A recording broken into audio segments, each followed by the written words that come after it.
parce que moi, c'est un métier que j'ai pas choisi. Le rapport qu'on a avec la terre, la plante, le vin, c'est pas des choses... déguster, c'est pas facile. L'exercice de déguster seul, c'est quelque chose de très très compliqué. Déguster à deux, c'est tout de suite un peu plus simple. Et l'année dernière, par exemple, ce qu'on a utilisé en cuve, c'était sur une année, c'est ce qu'avait utilisé mon grand-père dans les années 80 en un traitement. Voilà. Salut à toutes et tous, c'est Hugo, vous êtes bien chez Baltaz, le podcast qui part à la rencontre des gens qui font le vin à travers la France. Bienvenue dans ce nouvel épisode avec un vigneron, Benoît Amirault, à Bourgueil, dans la Loire, entre Tours et Angers, près de Saumur. Il dirige aujourd'hui le domaine Yannick Amirault, du nom de son père, officiellement à la retraite, mais je vous fais une confidence. Lors de ma visite, alors que la nuit était tombée et qu'avec Benoît nous en étions à l'étape du « tu veux goûter un petit blanc ?», lui il s'affairait encore sur le tracteur. Drôle de retraite. Et c'est bien Benoît qui dirige aujourd'hui cette véritable référence de l'appellation Bourgueil, qui a également des vignes dans l'appellation voisine de Saint-Nicolas de Bourgueil. Pur vigneron récoltant, l'impression qu'il m'a donnée à l'issue de cette discussion, c'est vraiment d'avoir affaire avant tout à un agriculteur. Avant d'être vigneron, on sent que ce qui anime Benoît, c'est la plante, la vigne. C'est là que ça se joue pour la qualité de ses vins, et chez les Amirault, on n'est pas les plus mauvais pour en prendre soin. Benoît, c'est l'histoire d'une transmission tout en douceur, comme une évidence.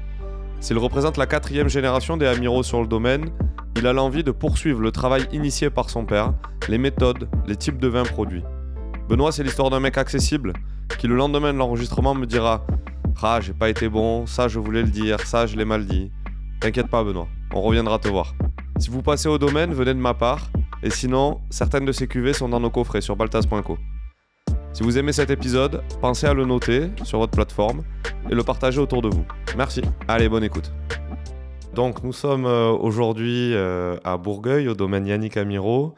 Village qui donne d'ailleurs son nom du coup à l'appellation Bourgueil, peut-être moins connu que sa voisine, on en a parlé, Saint-Nicolas de Bourgueil, dans laquelle tu as aussi des vignes. Hein. Voilà, bon, je suis ravi d'être là, on est là avec Benoît Amirault, donc fils de Yannick Amirault qui a donné son nom au domaine. Salut Bonjour Benoît. Hugo, ouais. Bon, je suis ravi d'être là, merci beaucoup de me recevoir ici. Ouais, avec plaisir. Je précise d'ailleurs qu'on se rencontre aujourd'hui, ce qui était moins le cas sur les premiers vignerons que j'ai interviewés, donc c'est aussi un exercice un peu nouveau pour moi, c'est peut-être plus facile de voir quelqu'un, ce que je disais, avec qui on a déjà bu un coup ou quoi, c'est plus facile. D'accord, on va boire un coup après. Hein. Ouais, voilà. Alors c'est aussi nouveau pour moi, parce que c'est aussi une région que je découvre aussi en même temps que j'enregistre là ici ces épisodes dans cette partie de la Loire. Parce qu'on n'est pas loin de Paris, mais finalement j'étais jamais venu ici, je connais pas trop. J'ai bu des vins d'ici un peu au fil de l'eau, dans des restos, dans des bars à vin, des choses comme ça. C'est au resto que j'ai découvert une de tes cuvées en Saint-Nicolas. Voilà. Mais honnêtement, voilà, je connais beaucoup moins que les premiers vignerons que vous avez entendus ici, notamment dans le sud-ouest. Je viens ici parce que je m'étais régalé du coup avec cette bouteille et j'ai une note dans mon iPhone avec la liste des domaines dans lesquels il faut absolument que j'aille. Et voilà, du coup, je viens en cherchant. Il y a aussi, c'est un domaine qui a une certaine notoriété. Ici, j'ai lu des choses dans la revue des vins de France, etc. Et il y a aussi le côté, quand on appelle les confrères, qu'on dit « Ah, je vais chez Benoît Amirault. » « Ah oui, d'accord, c'est bien, oui. » Donc voilà. Et puis en préparant cet épisode, j'ai aussi lu des choses qui m'intéressent parce que des intentions de faire des vins très typiques des terroirs et de tes envies. Et voilà. Et ça m'intéresse toujours. Pareil, cette variable vigneron dans le vin qui pour moi est fondamentale, plus que ce que l'on le croit généralement. Voilà, j'aimerais qu'on parle, bon, toi bien sûr ton histoire, puis dans tout ce que j'ai lu sur toi aussi, une envie d'apprendre, de progresser, une humilité par rapport à la connaissance générale qui est un truc qui... Voilà, c'est une thématique qui m'intéresse, la transmission aussi, puisque c'est une transmission. Tu récupères le domaine donc, de Yannick, ton papa. L'histoire du domaine ici... Que j'exploite toujours à fond, mon père, il bosse toujours. Ouais, en plus, voilà. L'histoire jusqu'à toi... du domaine généralement, qui n'a pas trop grandi, qui n'est pas immense, alors que la notoriété, on a commencé à en parler en off, aurait peut-être vu vous voir vous agrandir, mais c'est pas le cas. Ouais, on n'a jamais cédé au négoce, donc c'est vrai qu'on veut rester à taille humaine, et encore tout maîtriser. Ouais. C'est ça. La Loire, évidemment, cette immense région, et puis les appellations du coin à l'intérieur de la Loire, la place de ces appellations, ta vision là-dessus, et puis évidemment le domaine ici, comment tu travailles, qu'est-ce que tu fais ici, comment tu t'organises à la vigne, comment tu t'organises à la cave, comment tu t'organises pour le commerce, qu'est-ce que c'est vos projets, etc. Voilà, ça fait pas mal de choses, mais avant ça, Benoît, du coup, est-ce que je peux te demander de te présenter? Tu as tout le temps que tu veux. D'accord. Ben, Benoît Amiro, voilà, je suis la 4e génération sur le domaine. Je peux même commencer par une petite confidence. Et moi, c'est un métier que j'ai pas choisi. Ah. C'est la passion, c'est la passion de vigneron. C'est pas un truc inné. C'est pas un truc c'est pas de l'héritage ADN. Pour moi, c'est quelque chose qui se forge, qui se fabrique. Et moi, c'est les autres finalement qui ont décidé pour moi ce que j'allais faire plus tard. Quand j'étais à l'école, je fais encore partie de cette génération où tes parents ils sont vignerons, tu vas sans doute faire pareil. Et puis il y avait autre chose, c'est que dans les années 90, les clients qui venaient au domaine, c'est les années où vraiment mon père s'est fait connaître, a acquis un peu de renommée. Et moi, quand je débarquais après un peu ado, et que j'arrivais au domaine où mon père accueillait des clients, les clients qui disent « Ah, mais avec les vins que fait ton père, la passion qu'il a pour ce qu'il fait, ce serait tellement dommage que tu fasses autre chose. » Donc moi, c'est vrai que ça a toujours coulé de source. Et si tu veux, je suis passionné, j'adore monter sur un tracteur, j'adore en conduire un, j'adore faire de la mécanique. J'ai aussi un attrait pour la terre, mais ça suffit pas. On décide pas d'être vigneron juste parce qu'on est monté sur le tracteur. Et en dehors du côté patrimoine, c'est pas la vigne, voilà, c'est pas juste un patrimoine foncier et des bouteilles à vendre. En fait, c'est vraiment au fil du temps que je me suis intéressé à ça. C'était naturel, c'était une évidence. Je me suis jamais trop posé de questions. Et c'est au fil du temps, en fait. Ça fait plus de 20 ans maintenant que je bosse avec mon père, où t'as interviewé Jules Verhaeghe au Château du Cèdre. C'était passionnant parce qu'il disait faut énormément de temps pour comprendre un terroir, et ça c'est quelque chose que je partage complètement.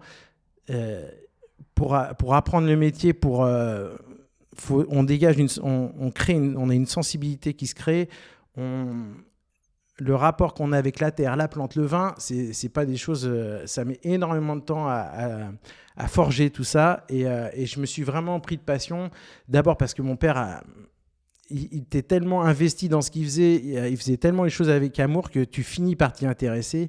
Quand en plus, tu as la reconnaissance des clients et des journalistes qui mettent en lumière ton domaine et tes vins, c'est quand même une chance dans ce métier-là de pouvoir bénéficier d'une reconnaissance.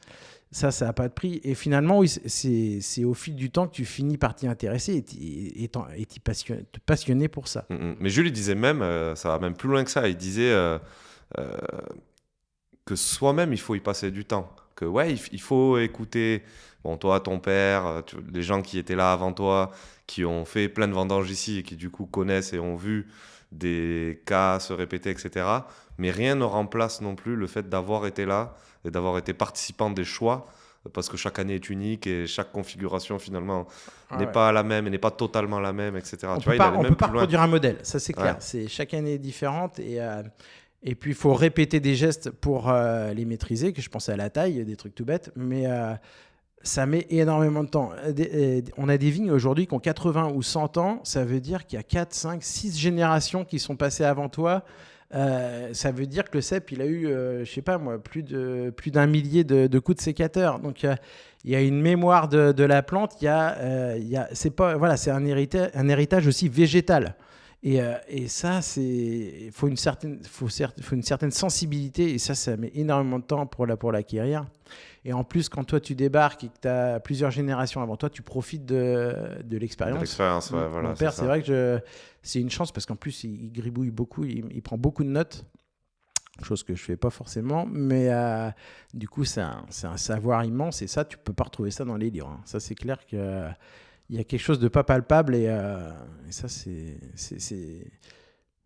n'a pas de prix. Ouais, et tu dis du coup pas vraiment choisi le métier parce que l'influence du milieu en fait est telle que finalement... Oui. Quand tu vois tes parents investis, passionnés par ce qu'ils font, tu finis aussi par t'y intéresser. Ouais, mais tu vois, quand t'es gamin, tu vois aussi les côtés un peu moins bons, tu vois. Ah bah on choisit pas quand est-ce qu'on prend ses vacances. Mais dans tous les métiers, t'as des côtés un peu moins fun. Non, après, c'est vrai qu'au fil du temps, ça s'est fait. Ok, et est-ce que tu as fait d'autres choses ou pas du tout J'ai rien fait d'autre que de la vigne. Je suis parti très, très rapidement dans le milieu professionnel, dans le cursus professionnel de la vigne et du vin. Voilà. J'ai fait un BEP, un bac pro et après un BTS. Ok. J'ai bossé un tout petit peu ailleurs. J'ai pas eu des expériences internationales parce que je suis pas un grand vadrouilleur et puis j'étais un peu timide aussi quand j'avais une vingtaine d'années. Donc je suis revenu rapidement sur le domaine. Ouais. Ok. Les expériences ailleurs, c'est pendant le BTS, c'était juste Ouais, les stages c'est du ça. BTS. Ouais, les stages bac pro, Ok. BTS. Et ici, dans la Loire ou... Dans la Loire, un peu dans le Bordelais aussi, et puis 2-3 petits road trips perso. À droite à gauche. Mais plutôt en France, ouais. Ok. Et ça, c'est des choses que tu fais encore? Aller C'est... voir Alors d'autres ou... là, ces 3 dernières années, c'était un peu plus sport parce que j'ai des enfants en bas âge. Mais oui, c'est toujours passionnant. Il n'y a pas très longtemps, l'année dernière, je suis allé... C'était passionnant, j'avais rencontré Thomas Picot du côté de Chablis, là, c'était une belle rencontre. J'adore ce qu'il fait. Et voilà, ouais. Tout le temps, ça m'intéresse d'aller faire une petite découverte par-ci par-là. Ok, c'est normal de se nourrir en fait aussi des expériences des autres, des idées des autres, etc. Ça, c'est évidemment immensément intéressant et quand on est professionnel de voir d'autres professionnels, surtout vigneron finalement, parce que vigneron, bah, tu es chez toi, tu es dans tes vignes, tu peux vite, je pense, tomber finalement dans le truc d'être... Ouais, et puis en fait, dans des régions différentes, on se retrouve souvent avec les mêmes problématiques. T'as rencontré toi aussi, t'as rencontré ces problèmes-là. Pourtant, on se dit, on n'a pas les mêmes cépages, on n'a pas les mêmes climats.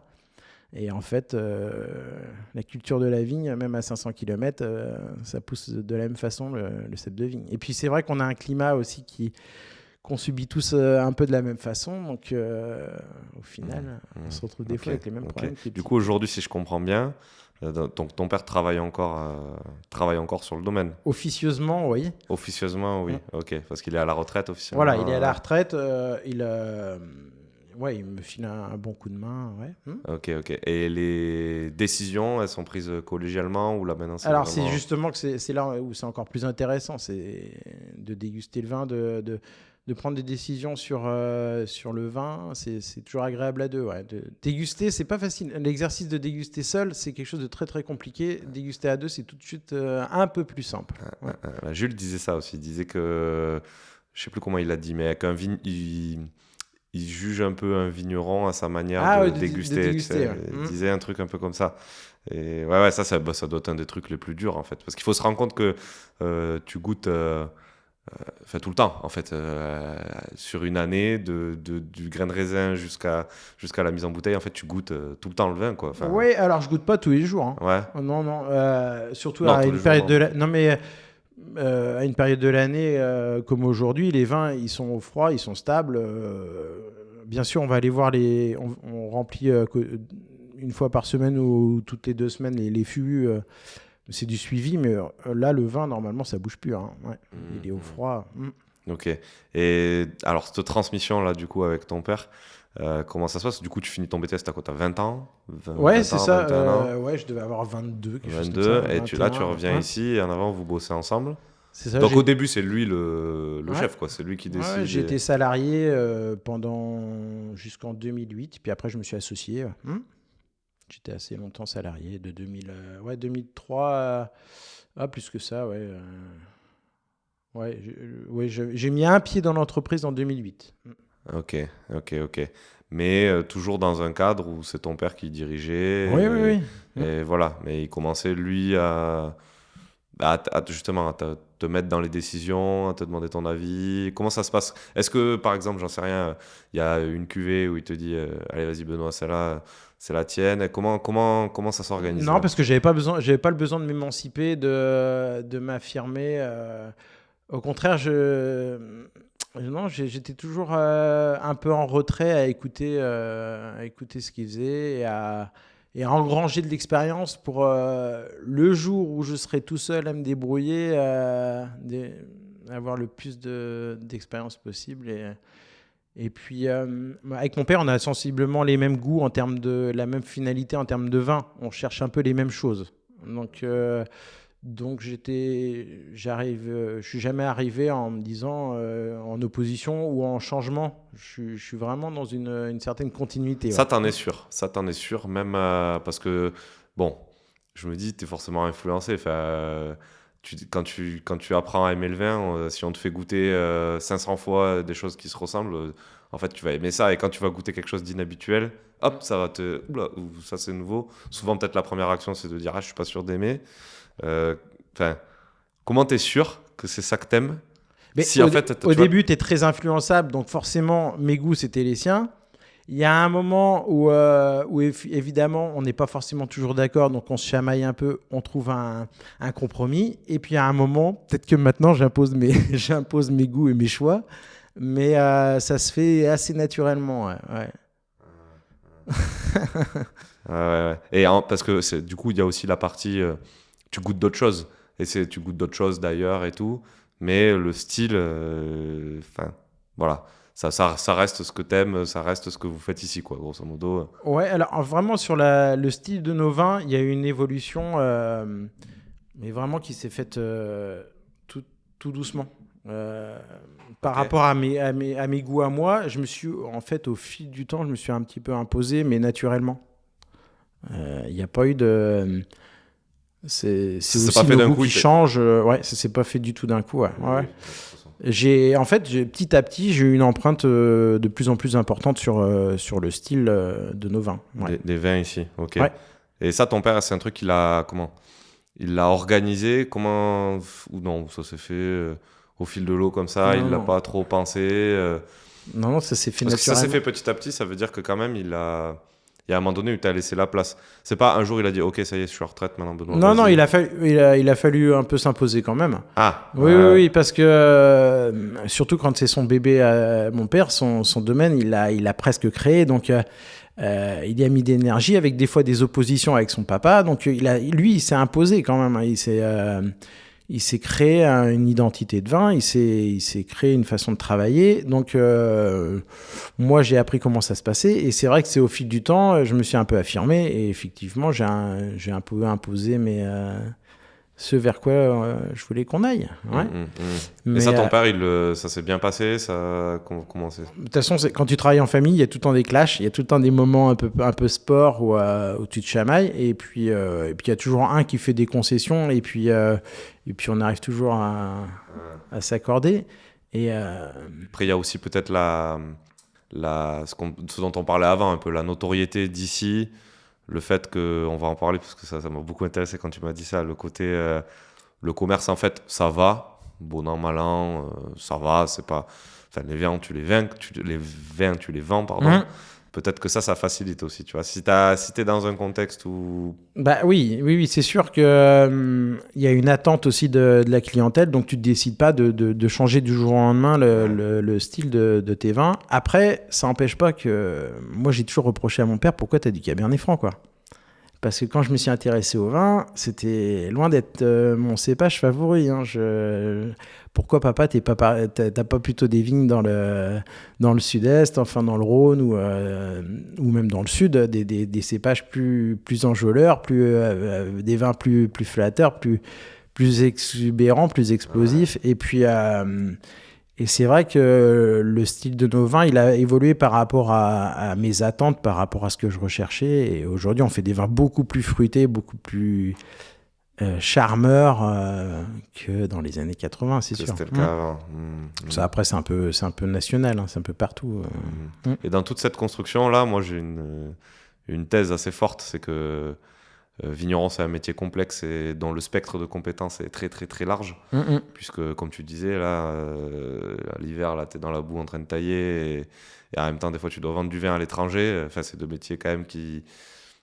Enfin, je ne sais pas s'il y a beaucoup d'autres métiers dans lesquels il y a ce spectre-là de compétences aussi large. À l'intérieur de ta construction, moi, je pense quand même que les vignerons, au milieu de ce spectre, enfin, quelque part sur ce spectre, ils ont un point fort. Tu vois ce que je veux dire? Des choses sur lesquelles ils sont meilleurs que les autres? Alors, je connais très bien les trucs sur lesquels je suis très mauvais. Ah, ça va c'est être la vite fait. caractéristique des gens modestes. Non, mais c'est surtout que c'est aussi pour ça qu'on s'est pas agrandi. C'est que moi, le management, ça me passionne pas du tout et j'aime bien bosser tranquille dans mon coin. Donc, si tu veux, il y a un moment, tu es limité. Si tu veux t'agrandir, il faut que tu aies plus de personnel pour faire le job. Pour faire la vigne donc, et aussi plus de personnel pour le vendre. Moi, c'est au contraire. Moi, ce qui m'intéresse, c'est de mettre le moins d'énergie possible dans la vente du vin et de pouvoir faire le travail de la vigne et du vin comme je l'entends, et aussi d'être le plus en cohérence avec mes goûts et avec mon éthique, avoir une certaine éthique. Et plus t'es gros, plus t'es grand, plus tu dois faire des concessions et avoir un discours des fois commercial. Voilà.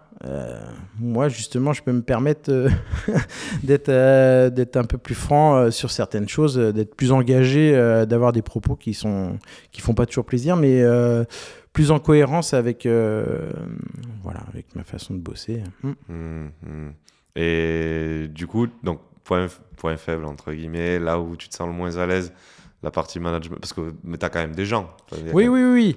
Mais j'ai des gens qui sont là depuis une vingtaine d'années, même plus, qui sont très investis dans le domaine pour la partie vignoble. Et puis j'ai Michel aussi qui nous a rejoint maintenant depuis 4-5 ans, qui a la partie commerce. Donc c'est cool, je peux vraiment me reposer beaucoup sur lui. Donc ça, c'est génial. Et je veux pas m'agrandir parce qu'on a quand même des soucis pour recruter du personnel. Et moi, on ne travaille pas avec des saisonniers, hormis les vendanges. Mais sinon, c'est que du personnel permanent. Donc, c'est pas facile de recruter du personnel pour le vignoble. Pas facile par rapport à ce que je disais, là, que le spectre de compétences, du coup, doit être large. Non, au contraire. Mais c'est les métiers plutôt manuels ou comme dans l'hôtellerie. La restauration, c'est pas ce que recherchent le plus les jeunes. Okay. Donc, c'est pas du tout. Ouais. Et donc même ici, avec du coup la notoriété, etc., ça c'est dur quoi, ça c'est dur. Ouais, qu'est-ce que tu mets en place pour... Tu vois, je parlais à Pierre Villapaléja justement là, sur son resto, lui c'est pareil, sur faire venir des sommeliers, etc. Dans son restaurant, tu vois, il me disait, en fait, à un moment donné, il faut bien les payer, on reste en service continu, même si des fois il n'y a pas grand monde dans le resto, mais ça permet de donner des horaires, de faire du sans coupure, tu sais, en restauration, tu vois, pour attirer des talents justement. D'accord. Voilà. Qu'est-ce que toi ici tu fais, est-ce que tu mets en place des choses Ouais, ça c'est clair que dans tous les cas, si tu veux garder ton personnel et puis les intéresser, les investir, faut qu'il y ait une valorisation aussi de leur travail, donc ça c'est évident. Après, on essaye de les intéresser à tout, pas que ce soit pas tout le temps rébarbatif.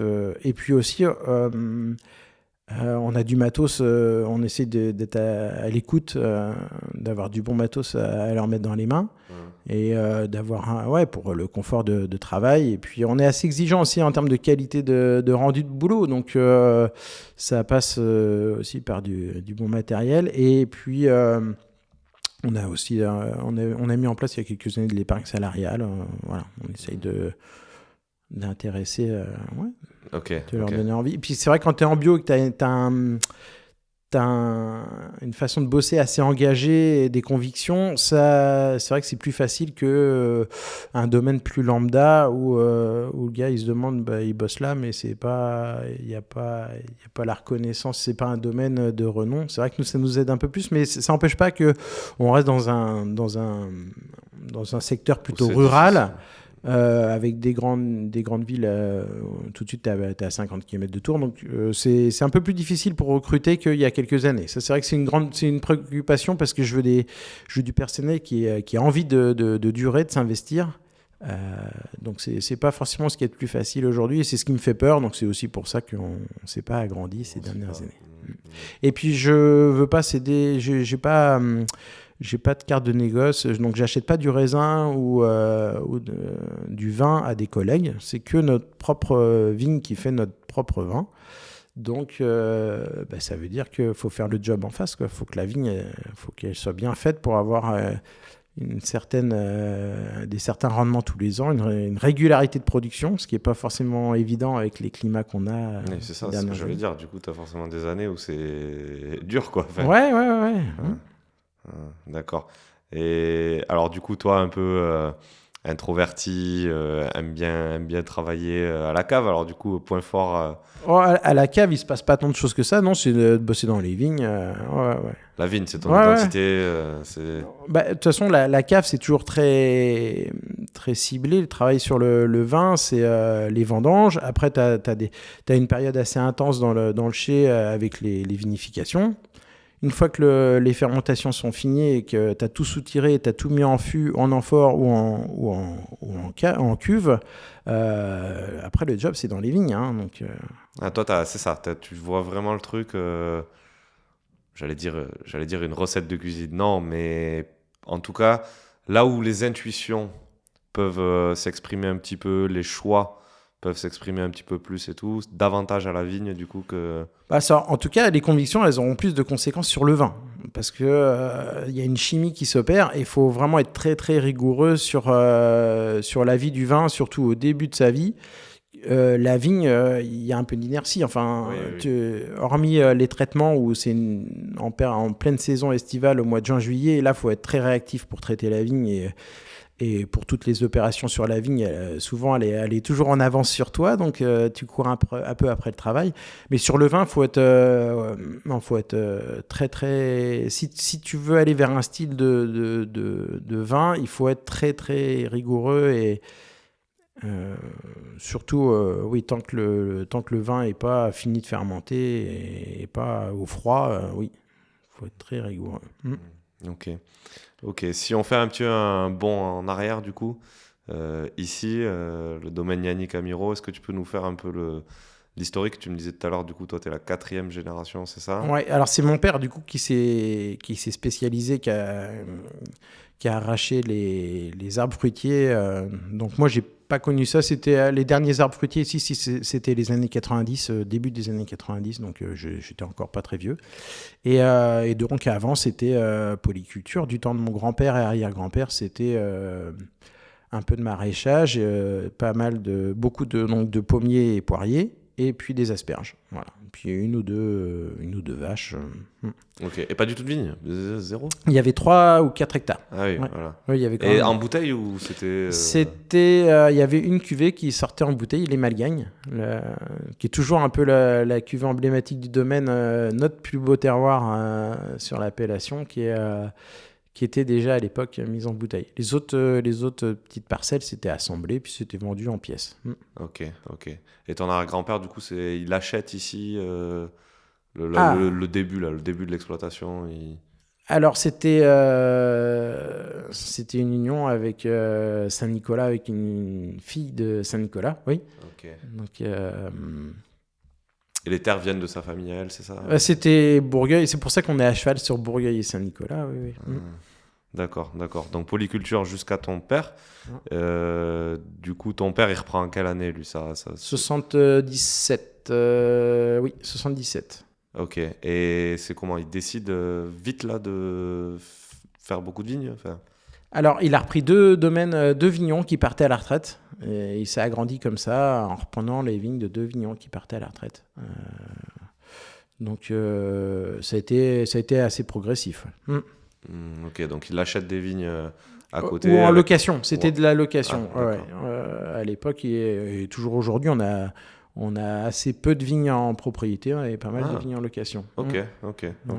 Bah oui, c'est ce qui nous a permis d'avoir des beaux terroirs comme le Grand Clos ou une autre partie des Malgagnes où on n'est pas propriétaire, on est locataire. D'accord. Et tu disais, du coup, ton père, par rapport à ton grand-père, c'est là qu'il y a eu un gros changement. Du coup, comment ça se passe là, à ce moment-là? Bah oui, forcément. Après, mon grand-père, il aimait bien le vin, il essayait de faire du bon vin. Après, l'époque de mon grand-père, c'est l'avènement de la chimie. Hein. C'est une modernisation de l'agriculture avec l'arrivée des engrais, c'est l'après-guerre, hein, l'arrivée des engrais, des désherbants et du tracteur, une modernisation de l'agriculture avec les dérives qu'on connaît. Donc mon père qui n'était pas forcément en phase avec ça, et tous les deux, mon père et mon grand-père avaient deux caractères très très forts, donc ils n'ont jamais réussi à s'entendre, donc c'était chacun ses vignes, chacun ses cuves. Ça, Voilà. c'est fou. Ça, c'est fou. Et quand tu dis 77, c'est ton père arrive, et à partir de 77, là, c'est le moment où, Oui, où dès ils font qu'il chacun est... leur truc. Oui, il a été aide familiale avant, donc il a quand même essayé de bosser un peu avec son papa, mais ça a clashé direct. Donc, Ok, et donc là, ils se partagent les vignes, ils se partagent la cave, et chacun fait... donc alors, il se partageait même pas les vignes. Oui, mon père avait récupéré les vignes de son grand-père. Voilà. D'accord. C'était vraiment chacun ses vignes, chacun ses cuves. Et même chacun son tracteur, hein, même le matériel était très très séparé. C'était des fortes têtes tous les deux. Moi, j'ai pas subi ça. Hein. On a tous les deux du tempérament avec mon père, mais c'est vrai que moi, je suis arrivé dans un... Plus aligné avec... Je me suis plus aligné parce que aussi mon père avait déjà payé les pots cassés et s'était affirmé, et j'ai la chance d'être arrivé sur un domaine qui était mon père qui était quand même très précurseur sur l'appellation, le premier à enherber les vignes ou à faire des éclaircissages, à faire des élevages un petit peu travaillés, enfin. Oui, parce que c'est ça qu'il faut comprendre, c'est là que le désaccord en fait entre ton grand-père et ton grand-père et ton père, il est à ce niveau-là en fait. C'est ton grand-père en fait baigné dans, c'était les 30 glorieuses. C'est ce que je disais avant, on en a déjà parlé. De toute façon, ça se retrouve, hein, l'histoire elle se retrouve un peu partout en France. Besoin de beaucoup de nourriture à l'échelle générale, beaucoup d'enfants, etc.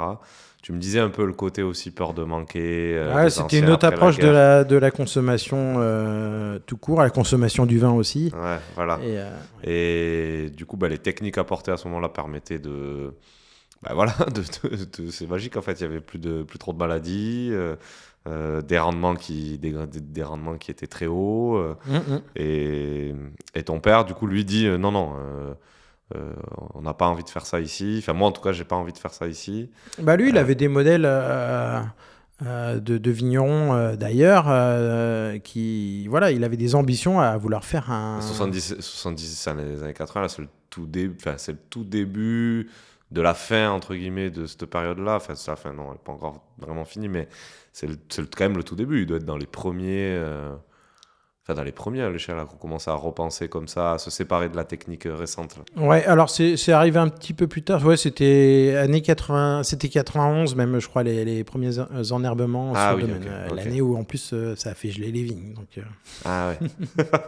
Ok. Donc c'était un échec en 91. Par contre, l'année d'après, qui était une année très poussante, la vigne était très vigoureuse en 92 avec des gros rendements pour le coup d'avoir enherbé les vignes. Ça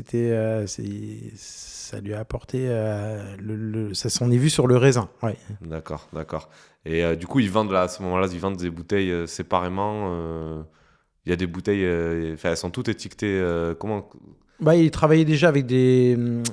Ça s'est pas fait du jour au lendemain. Il travaillait avec des négociants, des grossistes qui lui achetaient du vin en vrac. Ouais.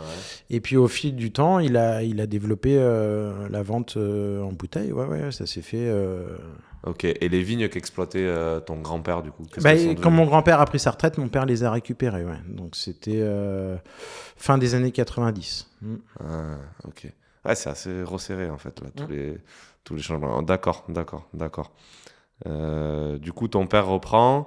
Et pareil, quand je préparais, avec, grosso modo, des pratiques qui ressemblent au cahier des charges de l'agriculture biologique d'aujourd'hui. Ouais, c'était officieux, ouais. Voilà. Et pourtant, le label existait. Ouais. Et ça arrive, je crois que j'ai entendu en 2009, c'est ça Ouais, c'est ça. La décision de passer en bio, c'était 2009. Ouais. Ok. Moi, j'étais contre ça. Ouais. Ok. Voilà. Parce que je considérais que on n'avait pas à se justifier sur la façon dont on bossait, qu'on essayait de travailler dans les règles de l'art, de faire les choses le mieux possible.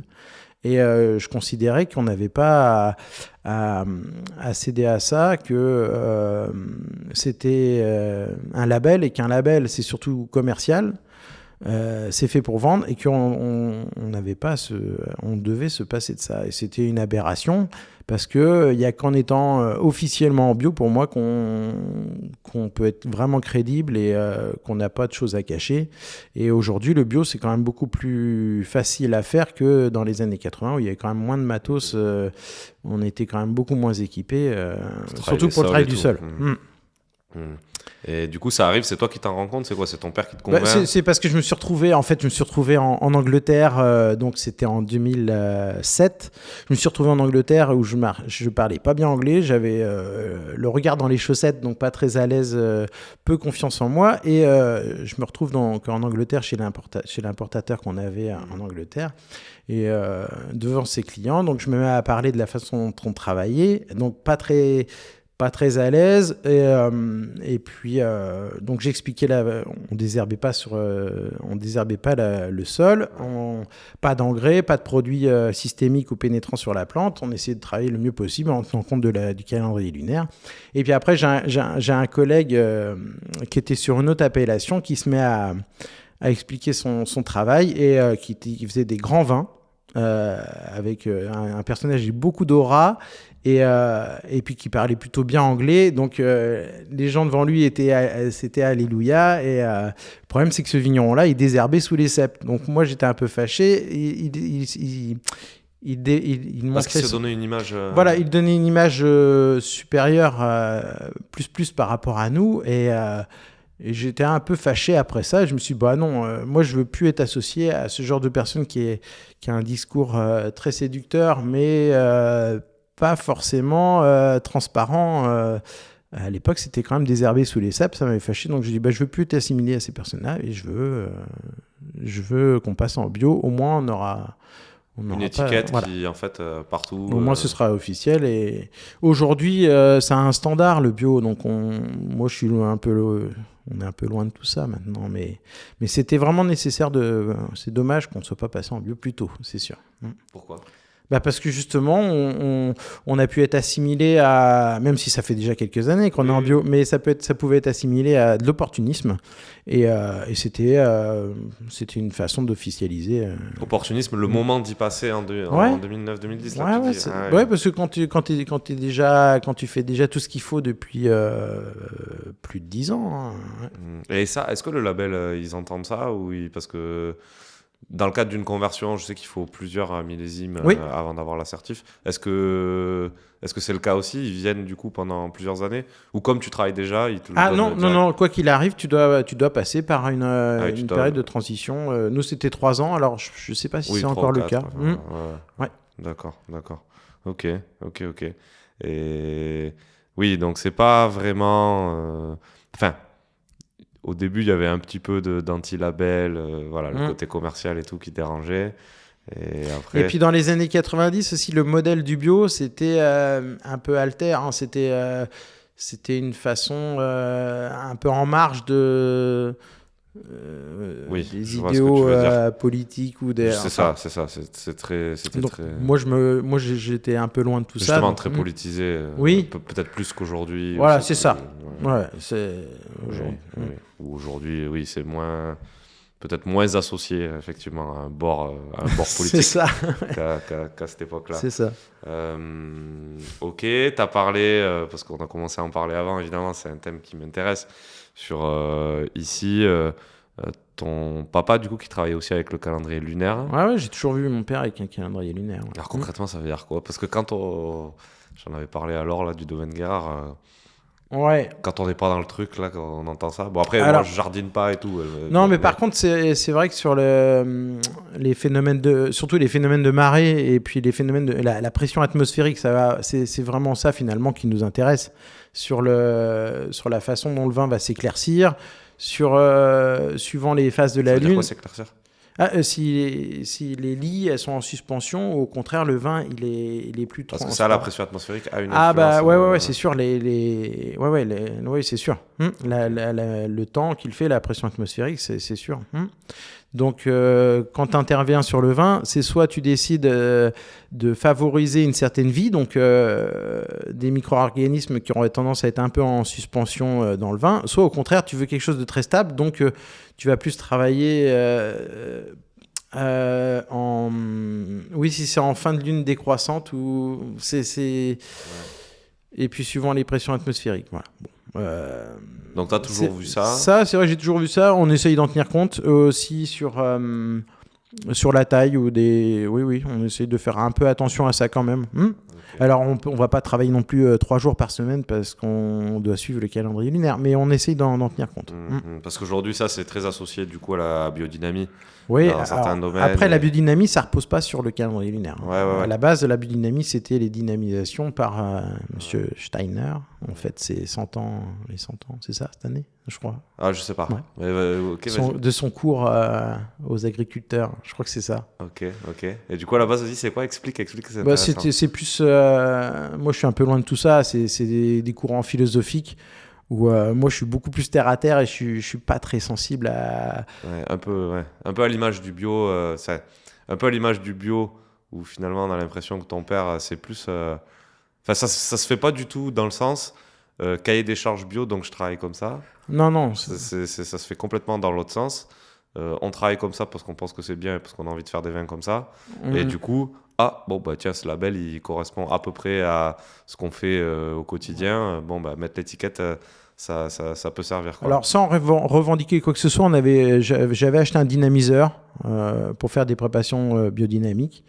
Donc ça, c'est des préparations, donc c'est des espèces de tisanes. Alors non, les tisanes, ça, je continue à en faire parce que j'adore faire ça. Okay. Parce que ça sent bon et on se dit que ça peut avoir un petit effet sur la plante. Ça, c'est plus sur les pulvérisations sur la plante. Les dynamisations, c'est un peu associé à l'homéopathie. C'est dans une marmite, tu la remplis d'eau, tu fais tourner l'eau dans un sens, puis dans l'autre, tu crées un bouillon. En fait, tu fais bouillonner l'eau. Okay. Alors, le but, ce serait de lui faire perdre toute mémoire à l'eau de ce avec quoi elle a pu être en contact avant, pour que ce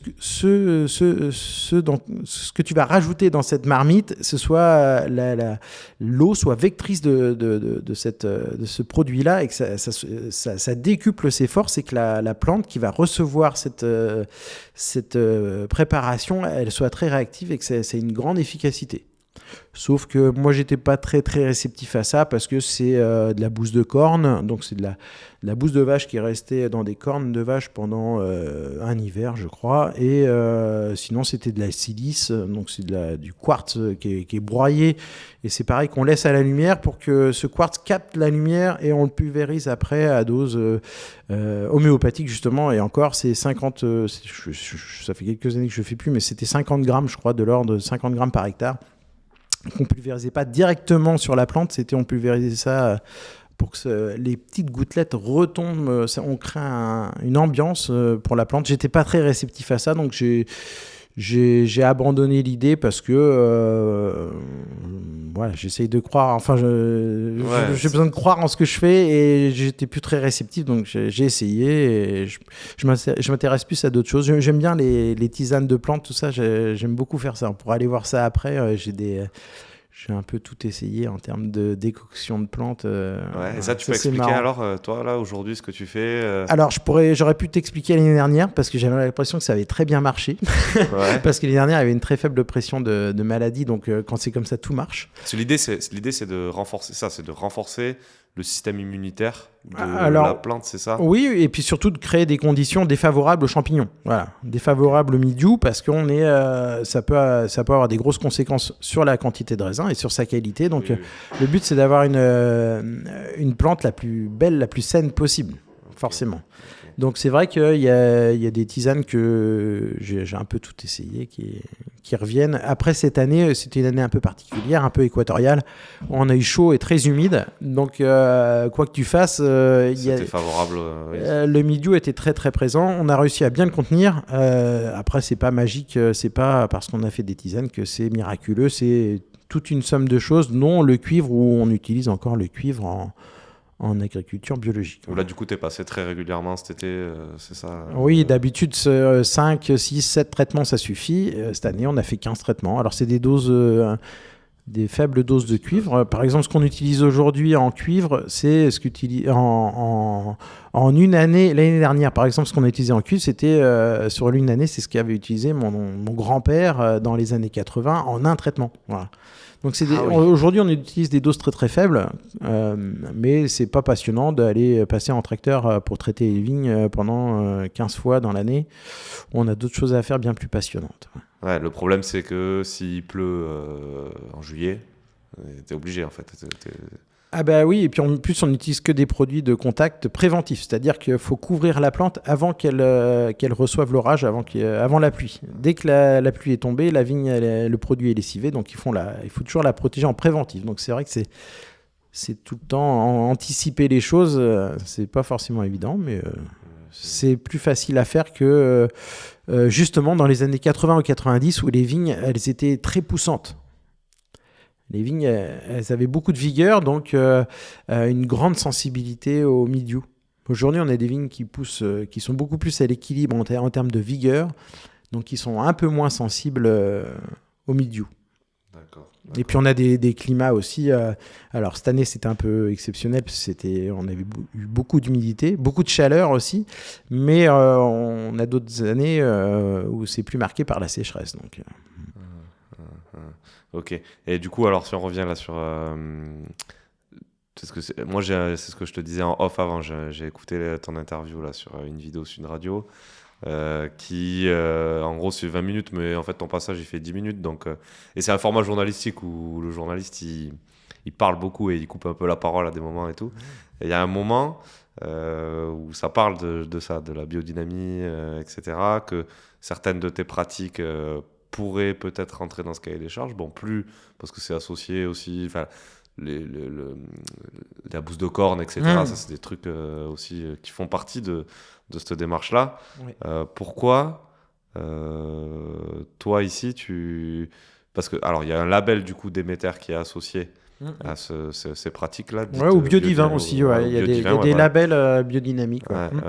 Et toi, du coup, ça, c'est pas un truc qui te... Non, je me suis affranchi de ça parce que justement, j'étais pas réceptif et je suis plus attaché à de l'agronomie, en fait, ou à de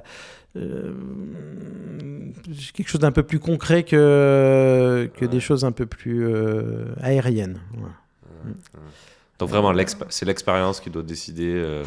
quelle pratique est bonne, quelle pratique est pas bonne. Ouais, et puis il n'y a pas d'obligation à être en biodynamie. Autant je considère que la biologie c'est un standard, autant la biodynamie, il y a un côté un peu plus spirituel. Moi je suis peut-être plus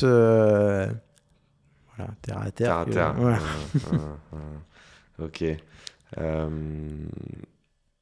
Par contre, on a une orientation où c'est vrai que on essaye de travailler avec le moins d'intrants possible. Donc, il y a des choses, moi, j'ai jamais entendu parler sur le vin en termes de chimie, de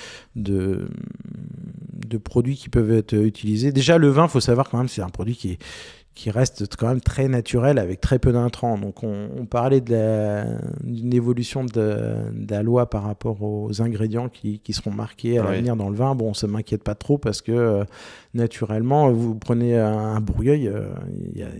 Alors, bien sûr qu'on rajoute des sulfites, mais c'est très très faible. Et la liste des ingrédients...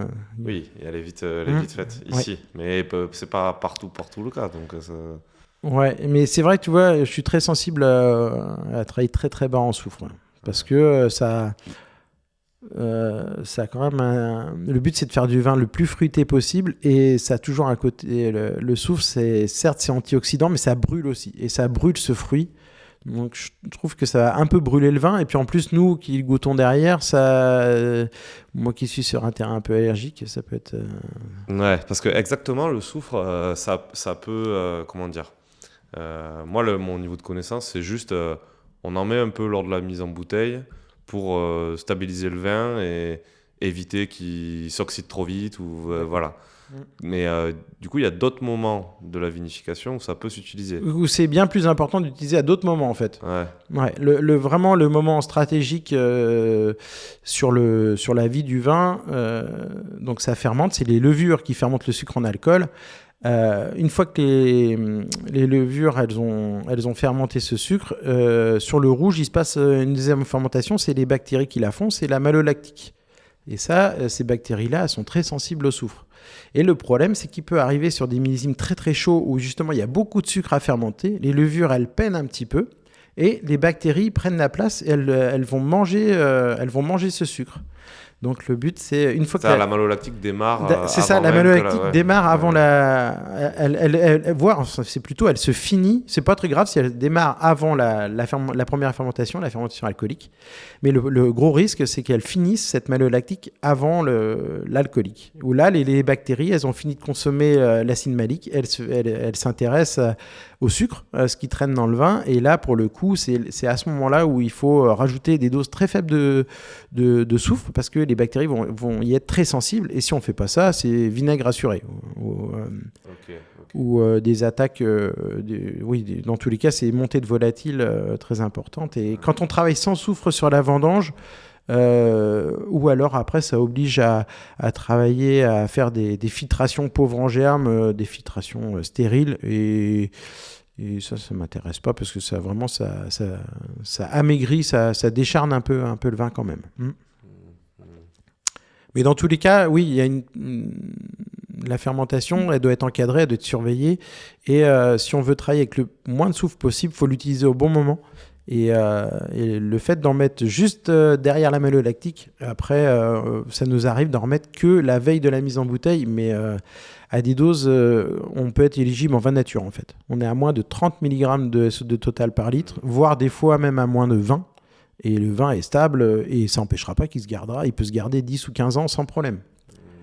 Mais par contre, ça oblige à avoir des interventions sur le vin très maîtrisées, finalement de faire très peu de soutirage, de lui faire prendre très peu l'air pour éviter de l'oxyder, parce que ce qui le protège de l'oxydation, c'est aussi le soufre. Et quand on veut travailler très faiblement en soufre, il faut avoir des prises d'oxygène très faibles, très mesurées. Ok, ça marche. Est-ce que tu peux nous présenter un petit peu, parce que pareil, tu es le premier que je viens de voir dans ce secteur-là,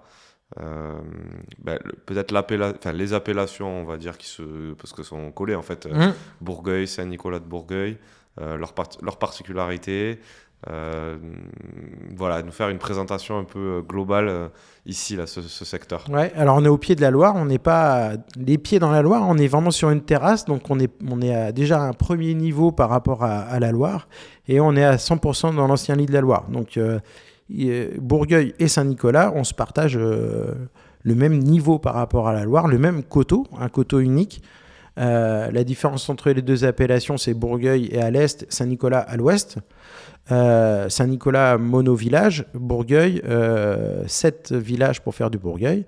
Donc c'est un petit peu plus hétérogène à Bourgueil, avec des terroirs un peu plus sur le pied du coteau, on peut trouver du calcaire, alors que Saint-Nicolas, on a une bande de gravier plus large qui va faire des vins souvent un petit peu plus light, un peu plus facile et léger, alors que ce Bourgueil, on peut trouver des vins des fois avec plus de densité et plus de force, parce que justement, on va retrouver des zones plus argileuses sur Bourgueil. Mais on est face, on est vraiment du même côté de la Loire. Et du coup, énorme majorité de rouge. Oui. Le rosé, ça doit être 5%. Ouais, voilà. Et puis du blanc, c'est très confidentiel. C'est encore très confidentiel, mais il y a pas mal de vignerons qui se passionnent pour ça parce qu'il y en avait au début du siècle du chenin. Donc on est quelques vignerons à en avoir replanté. Et, aujourd'hui, il doit y avoir une vingtaine d'hectares. Donc c'est effectivement très confidentiel. C'est très confidentiel. Ok. Du coup, en monocépage, que du Cabernet Franc. Voilà. Ce cépage-là, si tu dois nous le présenter en quelques mots. Oui. Donc, c'est un cépage qui est assez exigeant parce que c'est un cépage qui a besoin de bien mûrir pour avoir des arômes fruités. Si c'est vendangé trop tôt, ça va avoir des arômes un peu verts qui vont pencher sur le côté végétal, le côté légumes, voilà, plus que le côté fruits. Et pour aller avoir ces arômes de fruits rouges, il faut avoir des belles maturités. C'est amplifié par le fait de vendanger à la main ou le fait qu'on vendange tout à la main, ça amplifie souvent le caractère fruité de nos vins. Ok, Pardon, vas-y. Non. Dans le Bordelais, du coup, il est associé avec le Cabernet Sauvignon et le Merlot. Ouais. Dans ce triptyque-là, le Cabernet Franc, à Bordeaux, pourquoi on l'utilise? Qu'est-ce qu'il amène dans les vins à Bordeaux? Je pense que ça ramène un peu de caractère au Merlot. Ça calme aussi un peu les ardeurs du Cabernet Sauvignon. Ou Cabernet Sauvignon, je pense que ça a une certaine force tannique. Et puis, c'est un peu en deçà niveau aromatique. Le Cabernet Franc, ramassé bien mûr, il y a des jolis petits fruits rouges. C'est des vins toujours assez équilibrés avec un petit peu d'acidité. Quand je travaillais à Bordeaux, c'est vrai que le Merlot, c'était beaucoup plus exubérant comme cépage. Par contre, ça peut faner aussi plus vite. C'est un peu plus fragile. Le Cabernet Franc, ça peut être aussi assez tolérant, surtout chez nous dans la Loire, où si on ne se presse pas trop, c'est vrai que c'est un cépage qui va pas se dégrader trop vite et on peut aller chercher des très belles maturités sur le Cabernet. Et qui du coup donne ici quel type de vin après, généralement sur l'appellation Alors, c'est... Est-ce qu'il y a un grand spectre de vins, peut-être plus sur Bourgogne du coup, où c'est plus divers en termes de terroir du coup? Ouais, alors c'est un style quand même qui reste assez homogène et c'est ce qui me plaît chez nous en fait dans notre appellation, c'est que normalement justement on n'est pas déçu, on va prendre du plaisir avec un Bourgogne parce que on est sur des vins qui ont un petit peu de chair, un peu d'ossature, mais avec toujours du fruit, voilà. Et c'est des vins, justement, surtout sur les derniers millésimes, avec une structure tannique. Il y a un tout petit peu de tanin, mais c'est très, très fin. Et ça fait des vins avec un large spectre, surtout en termes de moments de dégustation. C'est des vins faciles à marier. C'est pas des vins où il faut se torturer l'esprit pour les boire. Et finalement, moi, c'est ça ma définition du grand vin. On en parlait en off au niveau des prix des vins. Pour moi, un grand vin, il y a plusieurs catégories. Il y a les grands vins dont tout le monde parle et jamais personne n'en a bu. Et puis, il y a tous les autres. Pour moi, c'est ça, le grand vin. C'est le grand vin dont que tout le monde devrait pouvoir boire, devrait rester assez abordable et que tout le monde a envie de reboire et reboire. Et c'est ça qu'on essaie de faire des vins. En fait, pour moi, le grand vin, c'est le vin qui va plaire au plus grand nombre. Voilà. Et puis c'est ultra intéressant parce que on commence aussi quand on est jeune un peu, jeune, non, j'arrête pas de dire que je suis jeune, moi, plus très très jeune, mais quand on commence un peu à aimer le vin, parce qu'on le retouche, ça fait pas hyper longtemps par rapport à l'échelle de la vie. C'est des vins ici qui sont cool, justement dans le rapport prix-plaisir, qui sont vraiment bien en fait par ici. Ouais, et puis alors il y a le prix, puis il y a le côté facile à aborder en termes de goût. Voilà. Et finalement, c'est pas ce qu'il y a de plus facile à faire. C'est facile de faire un vin acide, tannique, rustique, et qui a pas de fruits. C'est toute la subtilité. Et je trouve que nos vins, on a une grande chance, c'est qu'on est toujours dans l'équilibre. On n'est pas sur des vins too much ou des vins où on se fatigue. Au contraire, et pour moi, c'est ça, un grand vin aussi. C'est des vins qui sont abordables, qui ne nécessitent pas un vocabulaire ou une expérience. Moi, je me méfie des vins où on est obligé de les décortiquer ou de les expliquer. Pour moi, un grand vin, c'est un vin qui ne s'explique pas, qui fait l'unanimité et qui n'a pas besoin d'un vocabulaire. Vide, voilà, c'est ça. Et moi, c'est ce que je recherche. C'est ma définition personnelle, mais moi, c'est ce que je recherche quand j'achète une bouteille. Je veux que ce soit des vins qui donnent de l'émotion, qui donnent quelque chose, quel que soit leur profil. Et finalement, ça peut être aussi des vins qui sont sur le fil en termes d'oxydatif ou des vins avec pas forcément une grosse acidité, mais faut que ça ait un peu de charme, et du fruit surtout. Et ce charme, ce fruit, ce côté digeste et tout que tu apprécies et que tu cherches à faire ici, est-ce que c'est du coup réchauffement climatique, etc. Est-ce que vous faites partie des régions où tu sens, ou même peut-être des confrères avec qui tu discutes, où ça commence à être plus difficile qu'avant? Comment réagit le Cabernet face à ça, etc. Ouais, nous, c'est vrai qu'on est relativement épargnés par rapport au réchauffement climatique. Même des années d'excès comme 2022, on n'a eu aucune vigne où il y a du raisin brûlé par le soleil. Alors que dans beaucoup d'autres appellations, même pas que dans le sud, il y avait des gros problèmes de raisins complètement brûlés, desséchés par le soleil. Nous, on n'a pas eu ces phénomènes-là. On a eu des phénomènes de vignes qui ont vraiment souffert par la sécheresse parce que c'était des nouvelles plantations. Ou des vignes qui n'ont pas encore de réserve, qui ont des tout petits troncs, où là, effectivement, elles sont très sujettes, très sensibles à la sécheresse, d'autant plus si c'est sur des sols de sable ou de gravier, des sols qui sont pauvres, qui n'ont pas d'argile, qui n'ont pas de réserve ou qui n'ont pas de calcaire, des sols qui vont tout de suite se dessécher. Là c'est plus sport. Mais dans tous les cas, le climat nous rend encore service. Après, il y a toujours des excès, hein, mais dans tous les cas, on a des très beaux équilibres, même sur un millésime chaud comme 23 ou 22, où on goûte nos vins, on n'a pas du tout le côté solaire, au contraire, on a un côté exacerbé du fruit, mais avec un peu d'acidité, un peu de chair, mais ça reste des vins très digestes. Sans que toi, tu aies eu volontairement à mettre en place une suite d'actions pour justement... pas que ça monte trop en alcool, pas que ça soit trop lourd. Ouais. Quoi. Alors sur le Cabernet Franc, la montée des sucres, elle est quand même très progressive. Au contraire d'autres cépages ou des blancs par exemple, où en quelques jours ça peut être exponentiel. La maturité du rouge, elle est sur les Cabernets, elle est très progressive. Donc ça permet aussi d'anticiper les vendanges. Et tant mieux quand on ramasse comme nous tout à la main, où on est obligé de prévenir bien en amont les vendangeurs pour être sûr d'avoir notre équipe. Non, c'est sûr que les maturités sur le Cabernet, c'est peut-être plus facile à appréhender que sur d'autres cépages. Et est-ce que, du coup, les blancs, là, du coup, t'en parles un petit peu, parce que peut-être t'y crois, du coup, au chenin, dans l'évolution et tout. Parce que le chenin, ça... Justement, c'est un caractère assez aromatique, etc. Alors là, qui a un spectre très très large, parce que chenin, on peut trouver tout style de chenin. Ouais.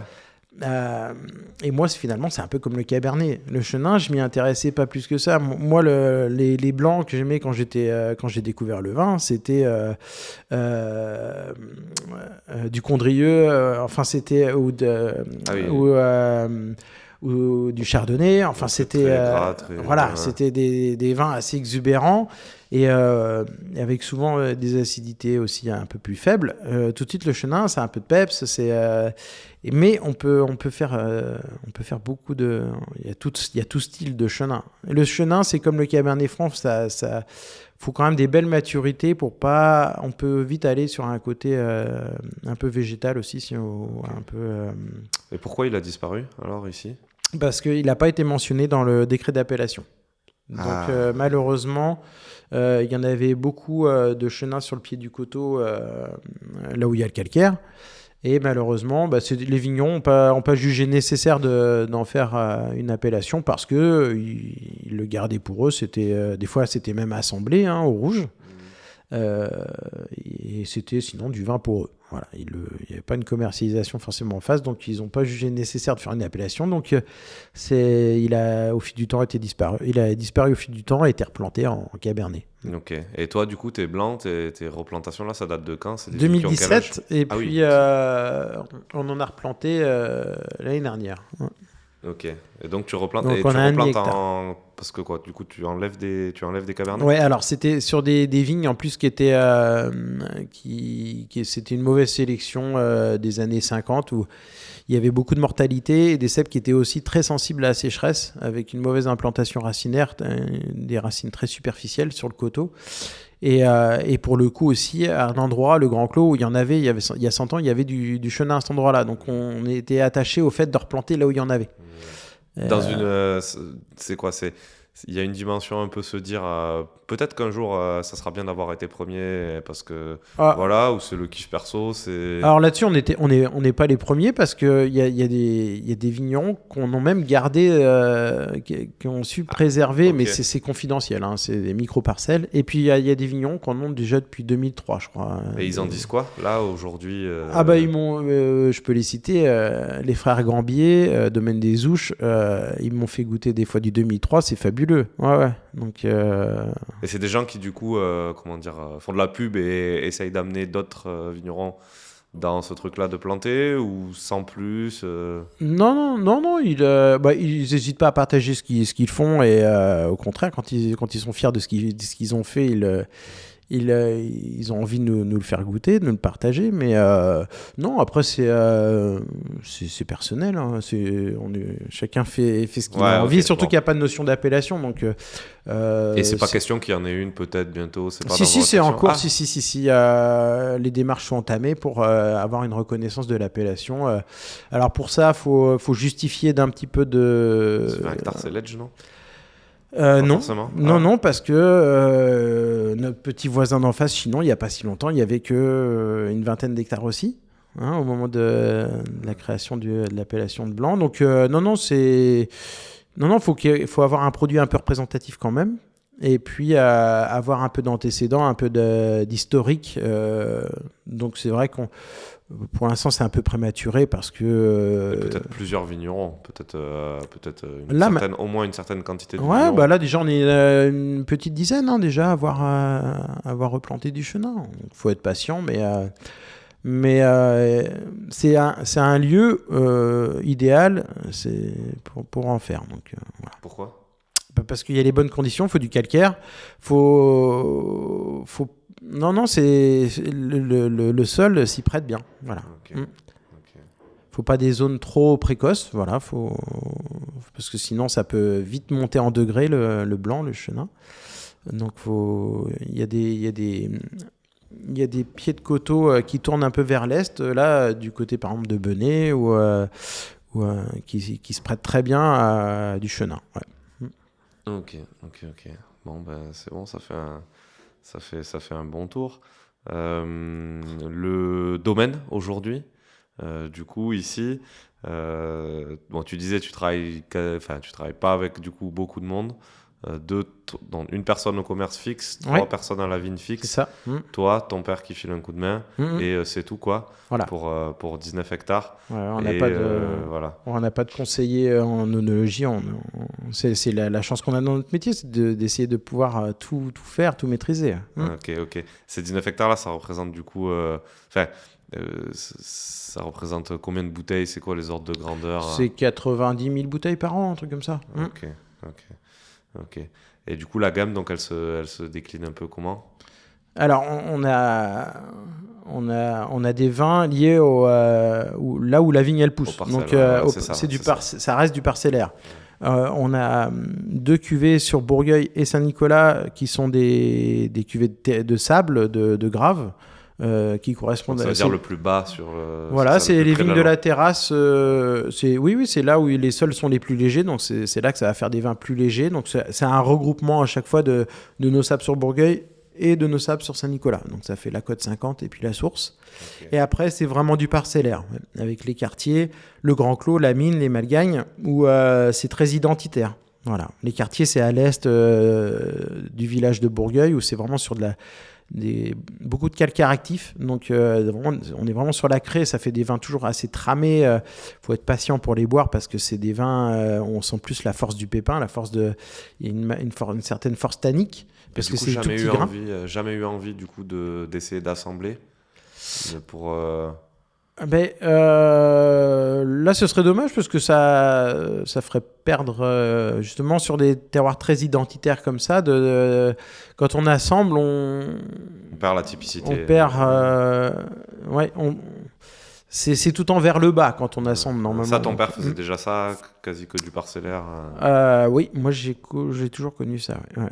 Il y a une parcelle qu'on aurait pu sortir un peu à part qui s'appelle les Perrières, mais qui reste en fait c'est le bas des Perrières, donc ça reste plutôt sableux, même si le calcaire est pas loin, donc ça reste dans la cuvée de sable, la Côte 50. Donc ça permet aussi d'avoir une cuvée de Côte 50 qui est assez belle, qui a un peu de dimension. Ouais. Et puis après, on a des terroirs comme les Malgagnes où c'est argileux calcaire sur le coteau, où on profite de l'exposition sur le coteau pour avoir une très belle maturité, avec des terroirs qui sont au contraire qui peuvent donner un peu de force au vin. Donc ça fait des vins très, très puissants, très généreux. Enfin, très puissants, tout est relatif. Hein. Pour l'appellation. Voilà. Et puis le Grand Clos, on est à la même exposition, mais sur Bourgueil, avec des terroirs plus... il y a eu plus de phénomènes d'érosion et du coup c'est des sols un peu plus pauvres et ça donne encore d'autres styles de vin. C'est un petit peu plus léger, mais c'est des arômes un petit peu différents, une texture en bouche un petit peu différente. Ok, du coup ces vins tu les vends c'est à qui, comment Ouais, bah ça, c'est entre 30 et 40% à l'export, des fois un petit peu plus. Donc c'est... on n'a pas forcément des très très gros marchés, mais c'est entre 25 et 30 pays à l'export. Et puis sinon, c'est une majorité de restaurants et cavistes en France. Un petit peu de particuliers, mais on met assez peu, comme je te disais, on met assez peu d'énergie dans le commerce. Où maintenant, en fait, on a fait le choix de recevoir que sur rendez-vous parce que sinon, moi, j'ai pas envie que ce soit au détriment de la vigne et ça m'intéresse pas forcément d'embaucher quelqu'un pour faire juste du commerce, embaucher quelqu'un pour faire de l'œnotourisme. Je suis pas dans cette dynamique-là, donc peut-être qu'un jour je le ferai.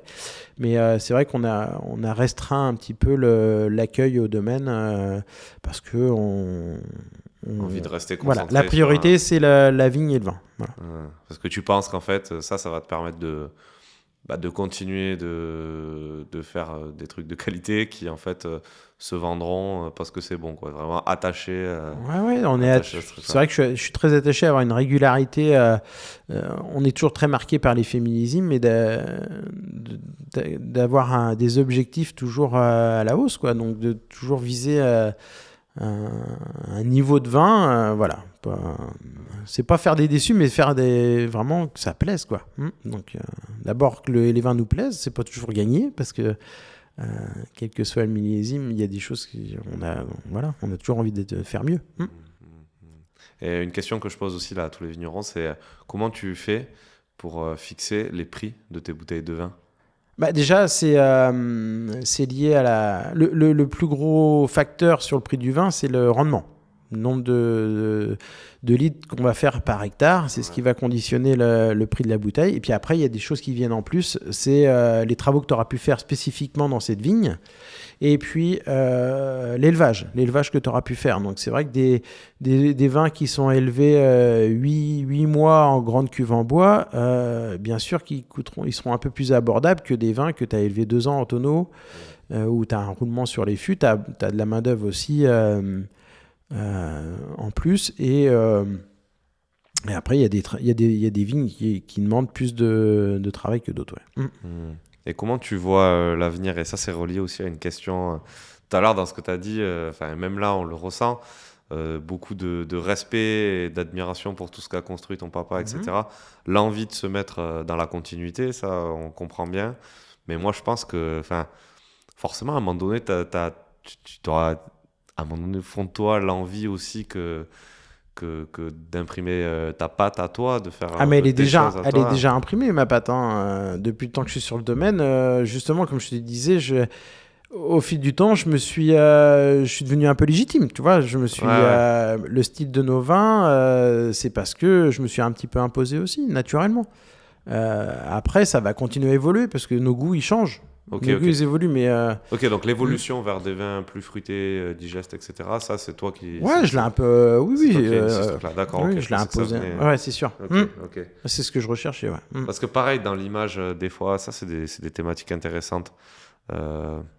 J'ai l'impression que, justement, faire du vin bio, c'est attaché à ce truc-là. Tu vois tu comprends ce que je veux dire? C'est-à-dire, j'ai jamais encore vu...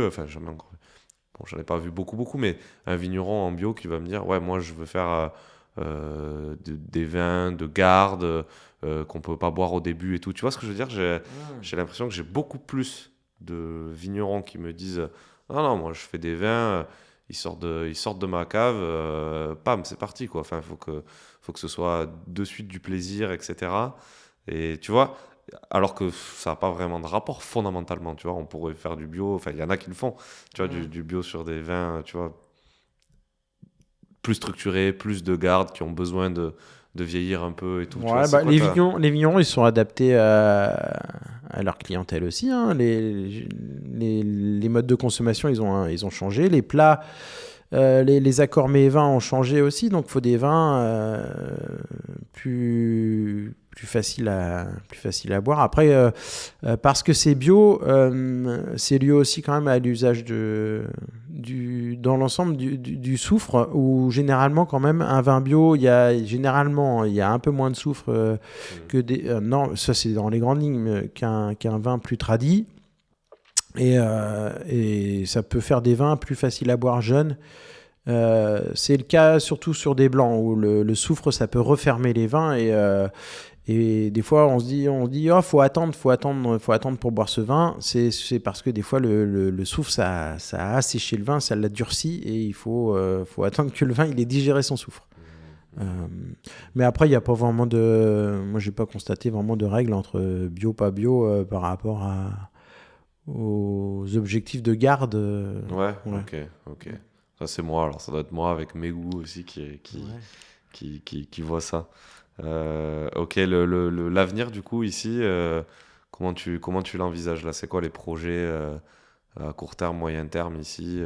Bon, on a visité, tu as quand même un bel outil de travail On est bien installé. avec de la place, enfin, par rapport aux 19 hectares là.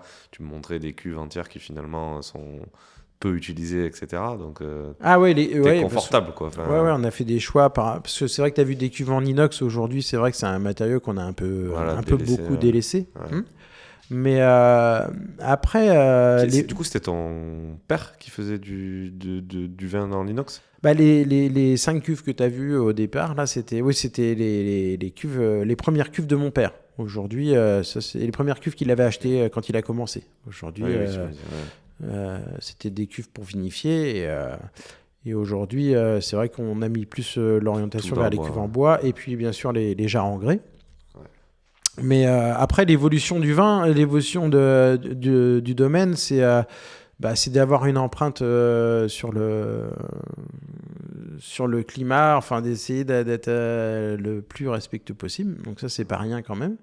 Donc c'est vrai que pour tout ce qui est matière sèche et puis notre consommation d'énergie et tout, il y a du travail, il y a toujours du travail à faire là-dessus. Après, l'évolution, c'est faire un peu plus de blanc parce qu'on se fait plaisir avec ça. Et puis le style des rouges, toujours travailler sur plus de... Essayer de toujours avoir autant de fruits et toujours un toucher de vin le plus délicat possible, et puis s'adapter au climat où on a des enjeux quand même.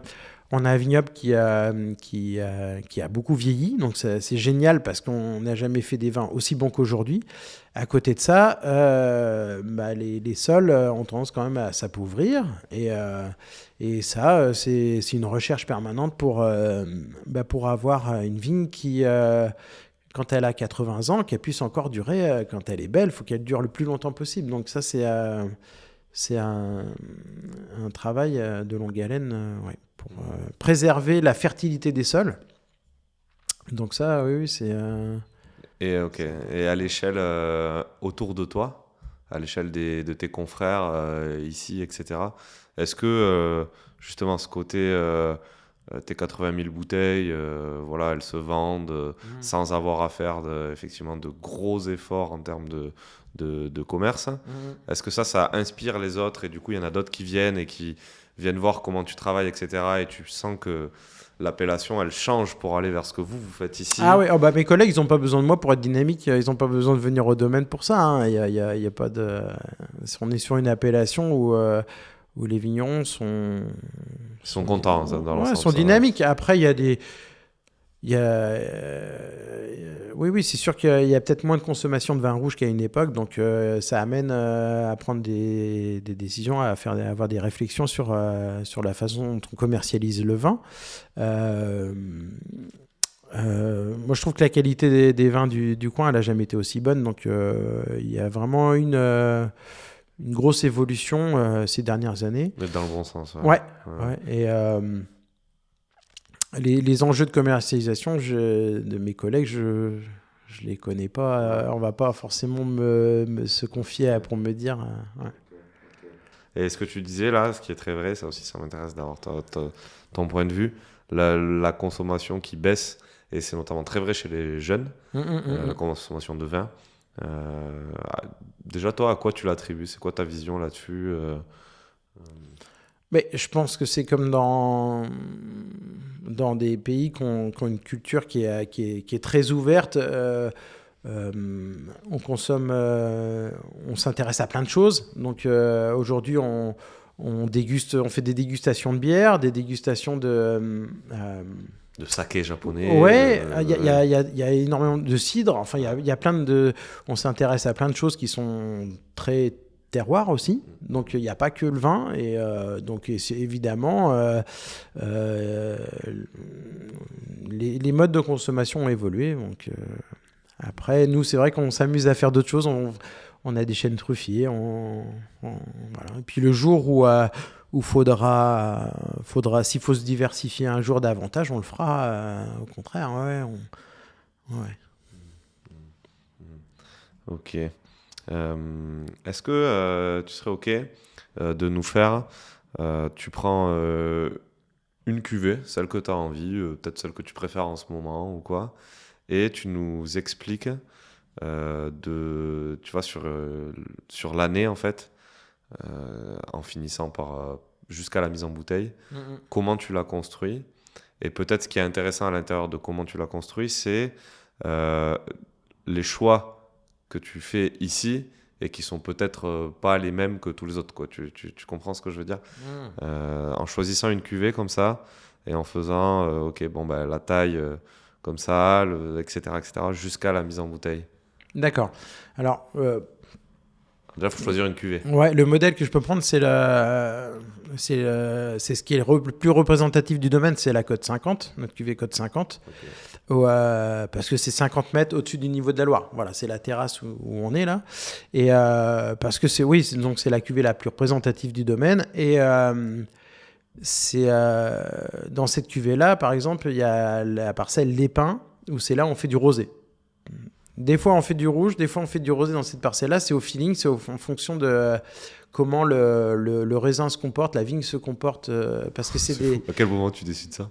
Ça va se décider quelques semaines avant les vendanges. Ok. Parce que c'est des sables avec une vigne qui est relativement jeune, qui a une trentaine, un peu moins de 30 ans. Non, elle doit avoir 30 ans. Et c'est une vigne qui est assez sensible aux excès du climat. Donc, c'est une vigne qui peut geler. C'est une vigne où il y a parfois de la coulure. C'est une vigne où on peut faire des gros rendements. Si on est sur une année un peu humide. Au contraire, c'est une vigne où elle peut être très sujette au stress hydrique et avoir des tout petits grains. Donc c'est vrai que c'est une parcelle où il faut toujours s'adapter.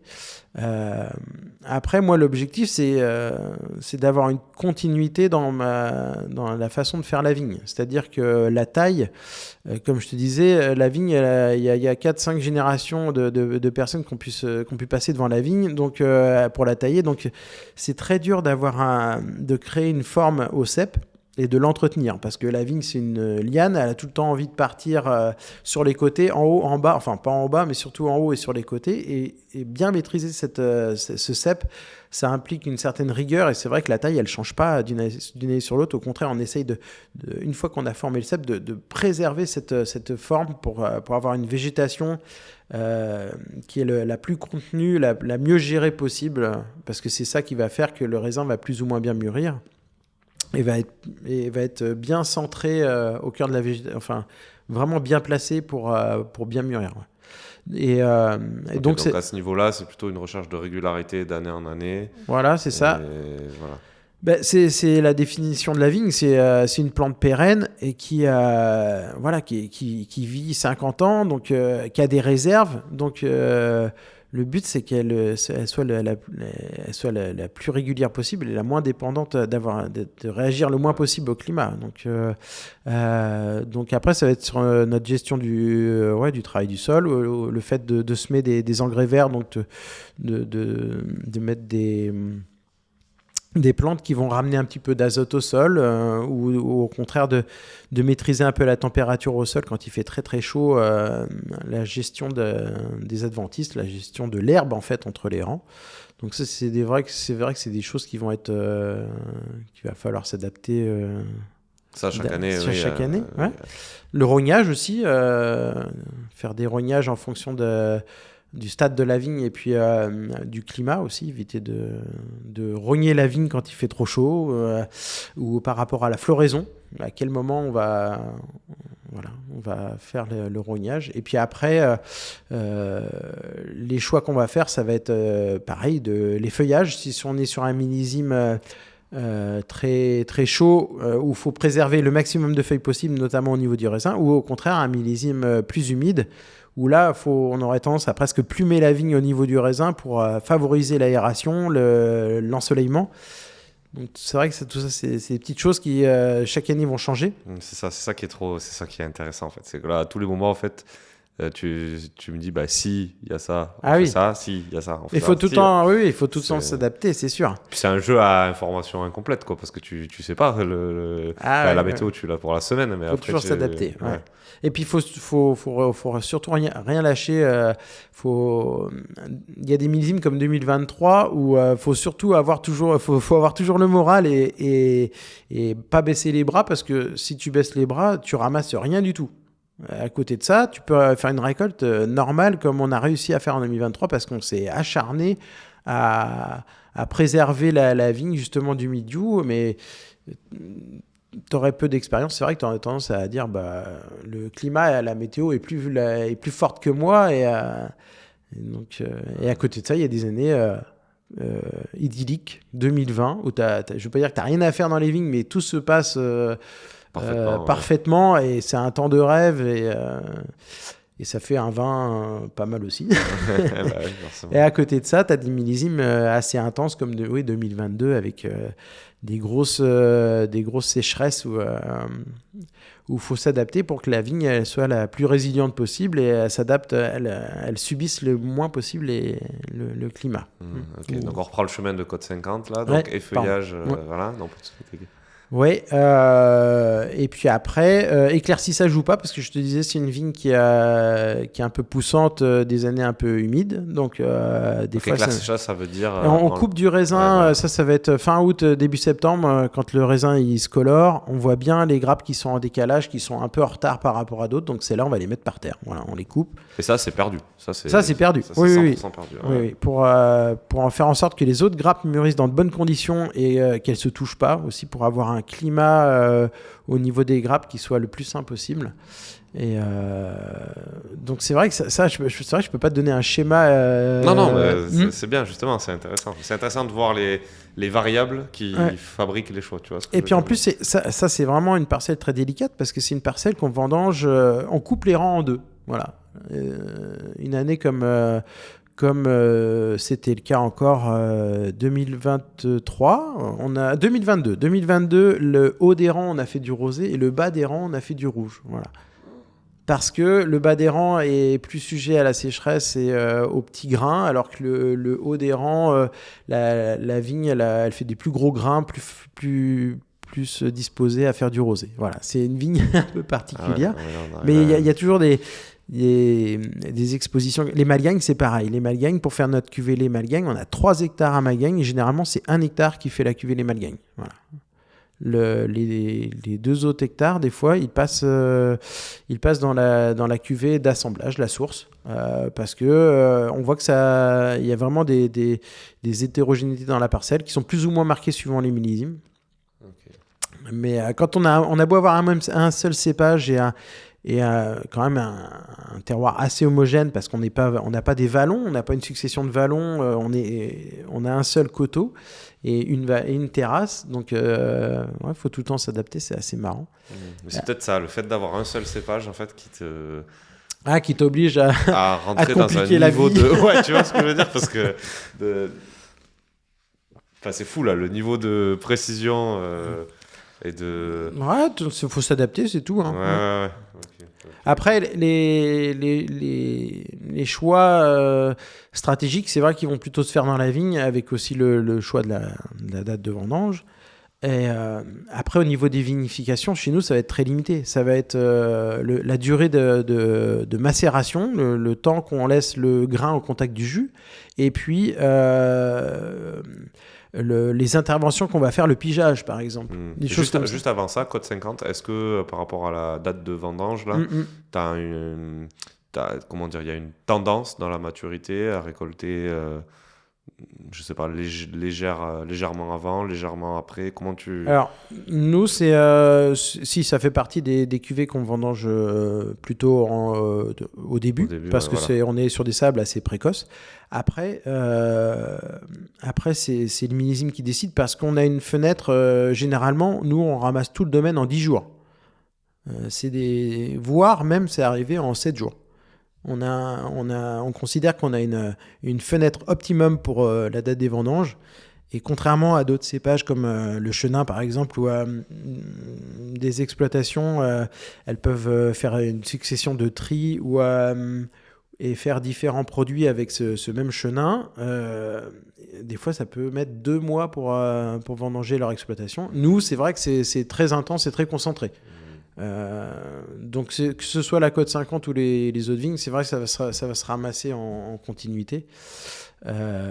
Après, du coup, au niveau du traitement de la vendange, ça va être très similaire, quelle que soit la cuvée.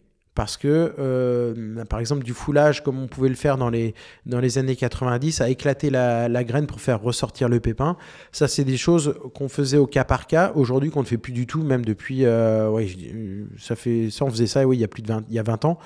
Ça fait 10 ans qu'on ne fait plus du tout de foulage, par exemple, pour garder des billes entières, pour éviter d'aller extraire des choses du pépin.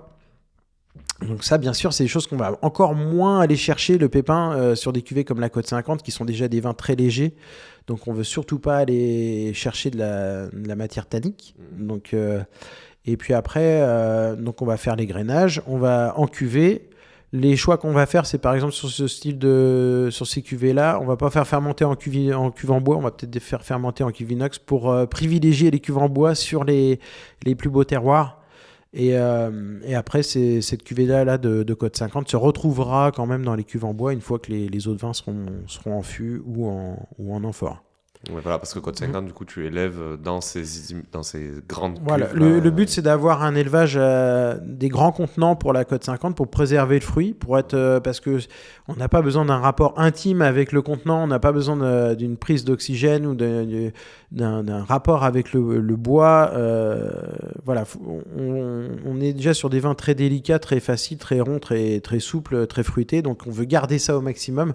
Donc pour ça, on veut pas de prise de bois, on veut une prise d'oxygène aussi assez délicate. On n'est pas sur des vins massifs, on a peu de tanins, donc on a peu besoin de prise d'oxygène. Contrairement à des terroirs comme les quartiers c'est des vins plus séveux, plus tanniques. Donc là, au contraire, on va faire des macérations un peu plus longues, et puis on va aussi faire des élevages dans des plus petits contenants. Ok, donc Côte 50, donc ça passe dans ces grandes cuves. Voilà, c'est ça. Pendant 8-10 mois. Voilà. Comment tu choisis là? C'est quoi qui... Tu goûtes Ouais, et voilà, c'est ça. Déjà, on a une grosse idée par rapport à la fin des fermentations. On voit le profil de vin, la densité, la matière tannique. On voit si c'est plus ou moins intégré au vin. Des fois, ça se goûte déjà très très bien, comme c'est le cas 2023. Ça se goûte déjà très très bien. Le vin est super bien en place, ça c'est très bien éclairci, donc ça c'est des vins qu'on sera capable même de mettre en bouteille au mois de mars. Voilà. Okay. En même temps, je réfléchis avec ce mode là de faire du parcellaire depuis si longtemps, mais tu dois avoir une telle sensibilité avec l'expérience en fait, quand tu goûtes, que justement la qualité, petit à petit, appelle la qualité, en fait, puisque chaque année qui passe...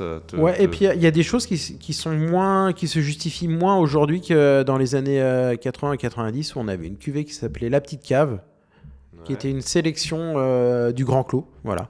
Et aujourd'hui, on n'a pas ressorti depuis 2018 ce vin-là parce que ça se justifie plus. Avec le vieillissement de la parcelle, je trouve qu'on a une homogénéité au Grand Clos. Tout est très homogène. Donc ça se justifie pas d'aller vouloir faire une sélection. Faut que ce soit cohérent. Voilà, faut avoir. On est monocépage, donc si on fait des cuvées du parcellaire, il faut que ça ait un style. Chaque cuvée ait sa propre identité. Ouais. Ok. Ensuite, l'embouteillement, tout à l'heure, tu me disais un truc sur les étiquettes drôles et tout, le côté assumé qu'on fait des étiquettes pas très sexy et puis ça ira. Quoi. Ouais, bon, le but, c'est faut que ça donne envie un minimum quand même. Mais le but de nos étiquettes, c'est de faire que ce soit à l'image de ce qu'il y a dans la bouteille. Donc, il y a une certaine continuité. Comme dans notre façon d'appréhender le vin. Donc, c'est vrai qu'on ne change pas d'étiquette tous les ans. Et on a une façon assez sobre de voir notre étiquette. C'est une sobriété, je pense, qu'on retrouve dans le vin. Mais par contre, on pourrait les faire un peu plus éclatantes, alors, les étiquettes. Parce que c'est vrai que quand on goûte moi, le vin, c'est ce que je veux dans notre vin, c'est d'avoir de l'éclat. D'avoir et puis du fruit et que ça soit démonstratif. Voilà. Et bon, après, c'est des choix qu'on fait. Moi, je suis plus attaché à avoir un style pour le domaine, donc que avoir des vins complètement différents. On fait du parcellaire, donc c'est vrai que toutes nos vignes sont travaillées, et les vins aussi, sensiblement de la même façon. Donc je ne me vois pas avoir des étiquettes complètement différentes entre chaque cuvée. Voilà. C'est une approche un peu bourguignonne. Okay. Et puis, oui, c'est pas un style rock'n'roll sur l'étiquette parce que... on n'est pas rock'n'roll ici. On rigole quand même, hein. Ouais. Mais on a une façon assez rigoureuse de voir le vin pour que aussi ce soit fun dans le verre. C'est ça. Parce que pour que le vin il soit démonstratif, sympa, fruité et tout ce que vous voulez dans le verre, il faut une certaine c'est un peu rigueur. Voilà. Ça, c'est un peu contre-intuitif, effectivement, quand on ne connaît pas. Finalement, faire quelque chose de très proche du fruit, oui. c'est peut-être finalement le truc le plus dur. Oui, parce que c'est un produit transformé. Il y a 2 fermentations, il y a de l'élevage. Il se passe énormément de choses pour que ça capote, pour que ça se passe pas comme on veut. Donc, c'est la difficulté de notre métier où j'ai connu ça, du raisin, mais magnifique. Et puis finalement, le résultat, il n'est pas à la hauteur de tes attentes parce que l'aromatique du vin, elle a pris tel caractère et tu es un peu déçu.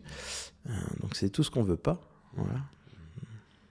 Comment est-ce que tu progresses, toi ? Comment je progresse ? Bonne question. Ouais, je me la suis pas posée. Comment je progresse ? Tu disais peut-être des fois aller rendre visite. Ouais. Déjà, alors je peux te répondre sur comment j'ai progressé.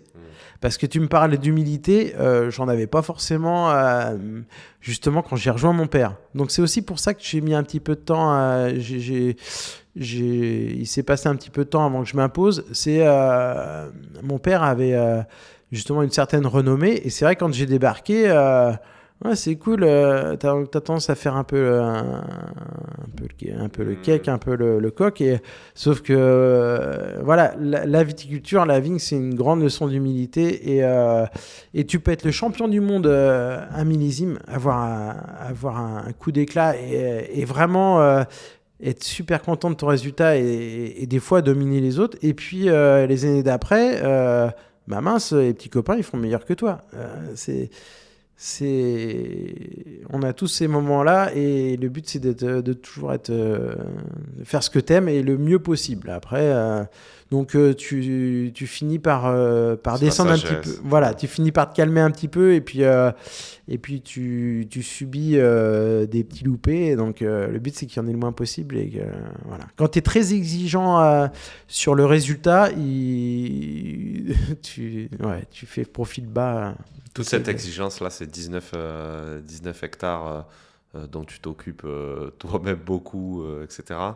C'est quoi en fait ton rythme de vie, toi ? Tu travailles Tu travailles tous les jours, c'est comment? Oui, quand même.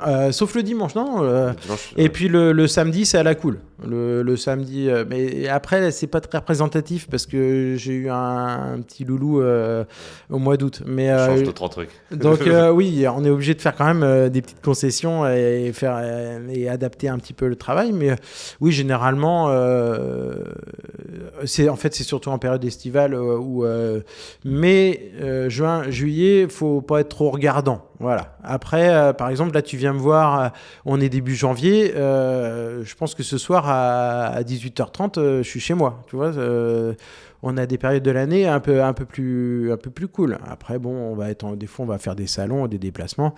Dans la vigne, c'est une période de l'année où la vigne, elle se repose, et puis nous, on est en mode un peu économie d'énergie. Et puis en fait, on est aussi un métier, on s'adapte à ce qui se passe dehors. Il fait jour qu'à 8h30, donc si tu veux, il se passe rien dans le chai en ce moment, les vins sont trop froids, donc moi je taille pas avec une frontale, donc faut bien attendre que le jour se lève. Et puis le soir c'est pareil, quand il est 18h, tu vois plus clair. Donc par contre, c'est vrai que quand la vigne elle pousse, on a des mois de mai, juin, juillet qui sont très intenses où il y a aussi des fenêtres de passage idéales, par exemple, pour travailler les sols. Tu ne vas pas travailler les sols quand le sol est trempé. Donc, c'est le métier d'agriculteur, travail de la terre. Faut intervenir au bon moment. Voilà. Donc, quand tu décides de travailler les sols ou rogner ou traiter, c'est vrai qu'il y a des moments vraiment faits pour ça. Donc, là, tu t'occupes pas. Mais on fait un métier quand même où justement c'est pas la restauration avec des horaires complètement décalés ou un métier d'élevage où quoi qu'il arrive, il faut s'occuper des animaux. La plante, elle est un petit peu tolérante quand même avec nous. Hein. On a une période justement de dormance de la vigne là, donc il y a bien plus extrême que notre métier pour le rythme de vie. C'est pas si infernal que ça. Est-ce que le domaine Yannick Amiro, il va devenir le domaine Benoît Amiro? Je sais pas. Non, alors en fait, moi je pense qu'on a créé un peu une marque. Alors c'est un peu bizarre de dire ça quand on parle du côté humain de notre métier. Oui. Non, mais moi, je me suis pas vraiment affranchi de mon père. Je suis arrivé dans une continuité, donc et puis moi, j'ai pas l'ambition d'exister à tout prix. Donc, j'existe à travers les vins. Voilà, quand on goûte du vin de Yannick Amiro, il y a moi qui je suis derrière et si on me dit que c'était bon, c'est le principal. Moi, j'ai pas besoin d'exister plus que ça, avoir mon nom à tout prix sur l'étiquette. Ouais. Okay. C'est quand même marqué en petite ligne Yannick et Benoît. Non, mais en plus, moi, je veux pas virer mon père. Parce que il m'apporte au quotidien, même si on se chamaille, il m'apporte au quotidien beaucoup de choses. C'est Lui, il génial. Habite ici, c'est ça? Ouais, il habite comme moi, on traverse la route presque et puis on y est. Ouais. Ok, toi aussi, tu habites juste à côté? Ouais, j'habite juste à côté. Je viens à pied tous les matins. Ouais. Okay. Est-ce qu'il y a une question que tu aurais aimé que je te pose? On a fait pas mal le tour, mais tout à l'heure là, tu m'as dit il fallait qu'il y a un truc dont on pourra parler. J'ai un truc tout fait. Ah oui, en fait finalement, je te l'ai un peu dit. Ça, c'était par rapport au prix du vin et tout ça là. Ouais. Puis on en a parlé. Ouais. Ok. Est-ce qu'il y a une question? Non, mais si, je sais pas si j'ai des choses à te dire, mais c'est passé un peu. Ouais, c'est pas grave, une autre fois. Est-ce qu'il y a une question que tu aurais pas aimé que je te pose? Non, au contraire. Non, j'aime bien les questions qui dérangent parce que ça t'oblige. Non, c'est vu qu'il n'y a rien d'acquis dans ce qu'on fait. Des fois, c'est les questions qui dérangent, qui font, qui nous secouent un peu et puis qui nous font évoluer. Mais ouais. Ok. Et dernière question, si je devais aller voir un vigneron ou une vigneronne n'importe où en France, ça peut être ton voisin comme ailleurs. Il faudrait que j'aille voir qui pour toi? Mince, j'aurais dû m'y préparer parce qu'il y a Il y a plein de choses que j'aime bien.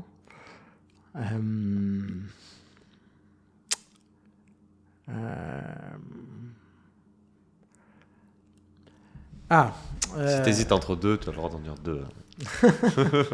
Alors, on parlait de biodynamie. Il y a quelqu'un que je n'ai jamais rencontré, mais que je goûte de temps en temps ses vins, qui fait le Clos de la Maréchale. Ça y est, j'ai perdu son nom. Donc c'est un grand vigneron bourguignon qui a un discours très affûté qui a une approche du vin et du coup j'aime bien son approche vis-à-vis de la biodynamie, une approche assez critique mais constructive. Enfin, ça va pas me revenir. Non, bon, c'est pas grave. Je l'ai dans mon téléphone, hein, je peux te le redire. Tu veux que je te le redise ? Ouais, tu me le diras. Mais bon, Bourgogne, j'y vais pas encore. C'est les prix après aussi qui sont oui, c'est pour ça qu'on en boit de temps en temps. Voilà. Ouais, voilà, c'est ça. Bon, nickel, très bien. Merci Benoît. Bah ouais, avec plaisir. Merci.